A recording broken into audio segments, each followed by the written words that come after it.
They see Liverpool away at Crystal Palace. 12:30 kickoff. Win for Jurgen Klopp's side will move them to the top of the table above Arsenal, at least for a few hours. Anyway, Arsenal travel to Villa for the 5:30 game. This should be great. So many subplots, really. It's first against third. Villa have won 14 Premier League games at home. Unbelievable. But the last team to beat them at Villa Park were Arsenal. There we go, back in February. And of course, it's Mikel Arteta taking on the man who he replaced at Arsenal. But the Gunners boss made clear yesterday that Unai Emery is an excellent manager. Well, the first season they had a quite strong season, and he did it straight away after coming from PSG, and he's carried on. After he went to Villarreal, he did incredibly well, and now he's doing really well at Aston Villa. He's had a lot of experience and skill to get the best out of teams. Let's speak to an Arsenal fan. Let's speak to a Villa fan. We've got Amanda from the Same Old Arsenal podcast and Aston Villa fan Becky Fielding. Hello, both. Hello. Hello, good morning. Morning, right, everyone. this should be fantastic, shouldn't it? I want to get an idea, Becky, right? When Villa Park is bouncing, what is it like in there? It's bouncing. It's an amazing atmosphere. And obviously, I say it quite a lot. We've gone from being down the bottom of the Premier League for a number of years to being near the top of the Premier League. And obviously, I'm there. I was there on Wednesday, and the atmosphere is just amazing. To go out and beat the likes of Man City, a world-class team, is just an amazing feeling. Do you know what I mean? Yeah, I do know what you mean. Well, I wish I knew what you meant, but yeah. What did you think though when?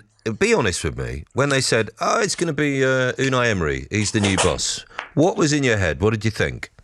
No, I was quite pleased about it, to be honest. You know, he's got a good record, and obviously it shows from what he's doing with us. You know, if you look at where we was 12 months ago to now, we're like a completely different team, and he's turned the same team around. Obviously, we've got a few new players, but a lot of them, like Ollie Watkins, for example, he was nowhere near anything 12 months ago to what he is now. He is a goal machine. You know, look at John McGinn, Lewis. I was never a massive fan of Lewis, and then the other day I read that he's worth 110 million or something ridiculous like that. Do you know what I mean? In 12 months, do you know what I mean? Yeah. So it just shows within 12 months, a manager like Emery, he's turned Aston Villa around, and we are a bit of an underdog at the minute, I suppose, really. It's a bit, you know, I think people think, oh, it's Villa, and, you know, we've got Arsenal today, but our record against Arsenal isn't the best, and I've looked, I think the last time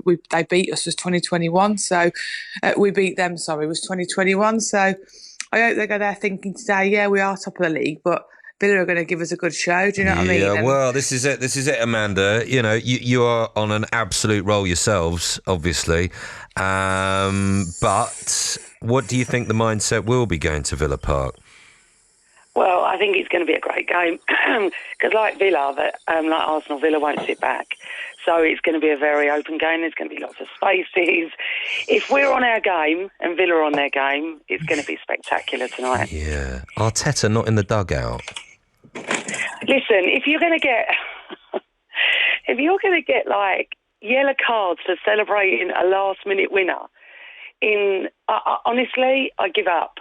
But other managers can do it. It just seems the agenda against Arteta is real. Do you reckon? Everybody do. says there's an agenda one way or another. Come on. I've never thought it before, actually. I've never Why jumped do they on have that an agenda against him? Well, you tell me. Why has he got a yellow card for celebrating? I'm here to ask the questions. Well, you ask me. You ask me why you think there's an agenda, and I'll ask you, why has he got a yellow card for over-celebrating, apparently? The celebration police were out. It is. I think it's real. I do, and I'm not even a conspiracy theorist. What, you think they're all there going, I'll tell you I don't like. It's that Mikel Arteta. We'll teach him a lesson, right, lads? Yeah.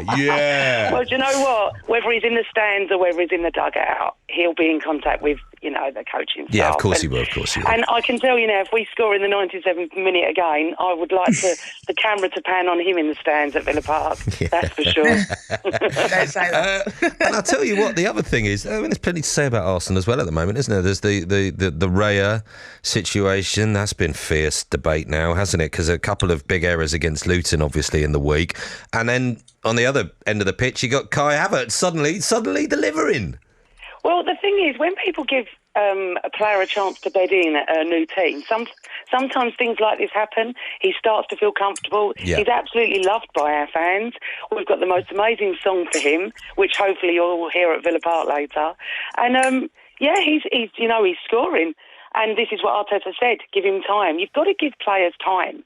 You know, it's the impatience. I've been going to football for over 50 years, and years ago when Perez joined us and Henry and Bergkamp, they didn't all bed in on day one. So we've just got to give players time. And coming good. Yeah. Doing well. Yeah. You're right, and the Arsenal fans absolutely have, been hugely supportive of him, haven't they, as you say? Yeah. Now, look, let's have a think about the rest of the season here as well, Becky, because he's doing amazing things, right? But to be in Europe, fighting in the league as well, managing a squad through all of that is, it takes great skill, doesn't it? And great care as well. We're in December. There's still a long way to go. What are you feeling about the rest of the season? Do you think you're actual title contenders at this moment? Honestly? Yeah? Yes, I do, yeah. And I can't believe I'm saying that. Yeah. 12 months ago, I wouldn't be saying it. But yeah, I do. And I just think, obviously, we've got January, we've got the transfer window coming up and stuff like that. So I would like Villa to get another striker in from somewhere. That would be ideal, because obviously we have got Ollie, we have got other people in the team that do score the goals, but it does concern me a bit. If anything does happen to Ollie, then we're going to be in a bit of a mess, if you get what I mean. I do get what you mean, but do you think that's mad?